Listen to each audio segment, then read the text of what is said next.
The media buildup for President Trump's sit-down with Vladimir Putin was as massive as for the old U.S.-Soviet summit meetings. And then came the dueling spin from both sides. We're back with the panel.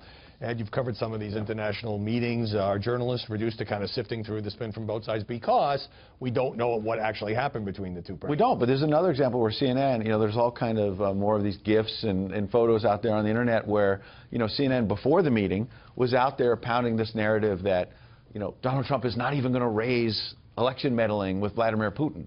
And then he raised it. Now, we can argue, and it's going to be debated, did he raise it hard enough? Did he take Putin's answer at face value? But it reminded me of a few weeks ago before the James Comey testimony, where CNN was saying, sources say he's not going to back up the president on the idea that Comey told the president he wasn't under investigation.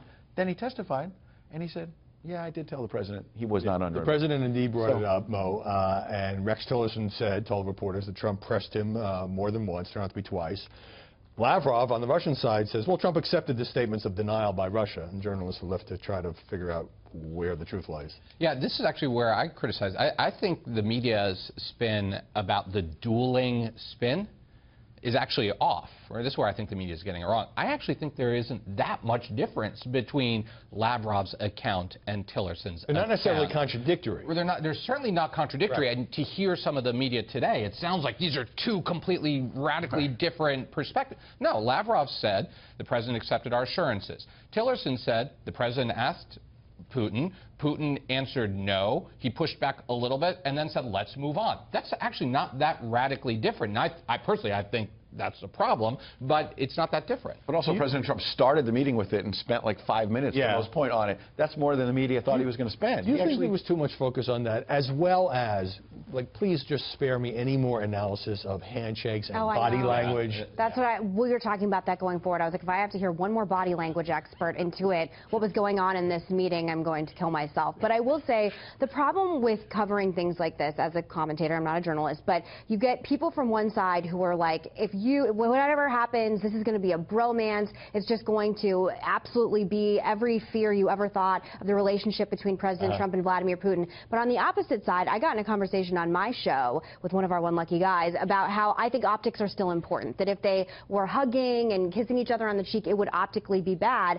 And he said that that's not important at all, and I still think optics matter. So I think depending on how you view this president, it's sort of a personality test on how you think this meeting went. Speaking of optics, what did you make? It started with a lot of outrage on Twitter, and then every news organization had a story on the fact that Ivanka Trump sat in for a few minutes, a G20 session on African health because the president had to leave the room.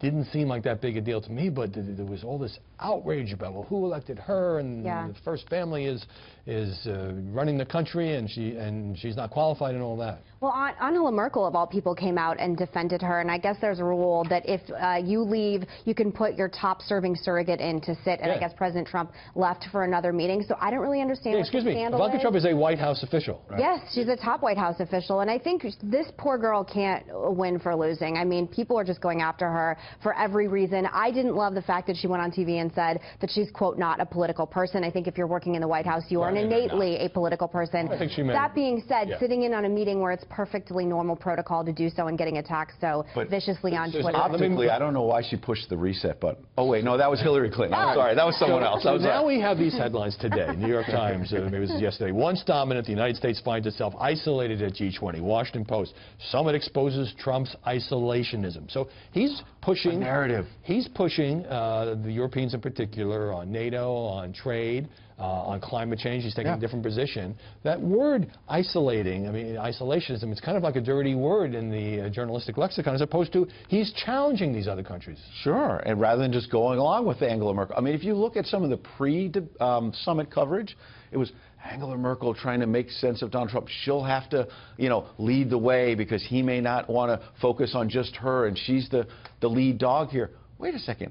Since when did the German chancellor lead American foreign policy? Under this administration or the Obama administration?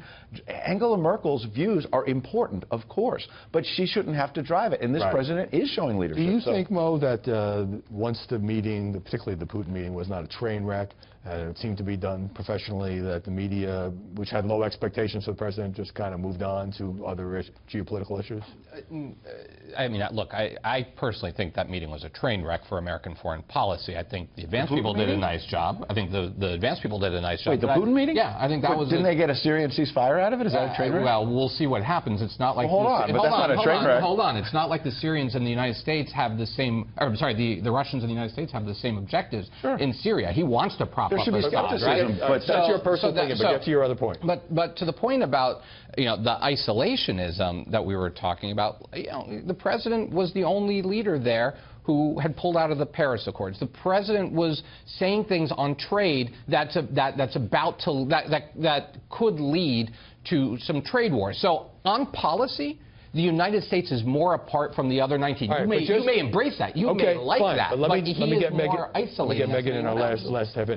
He campaigned on these things. He said he was going to do these things, and now it's being portrayed as, well, America's its own island. Angela Merkel, for a lot of people, too, is sort of the last figure of the progressive left. She came in an era with Obama, and she's really the last global figure still representing that. It's been taken over completely by populism globally. So I think when people are looking to her, it's simply just because she's the last remaining figure. And by the way, at these summits, having covered them, when they say, there's a big deal on climate change, oftentimes the fine print, we're going to do this in 2037 when they've all left office. Ed Henry, Meghan McCain, Mo Alifi, thanks very much.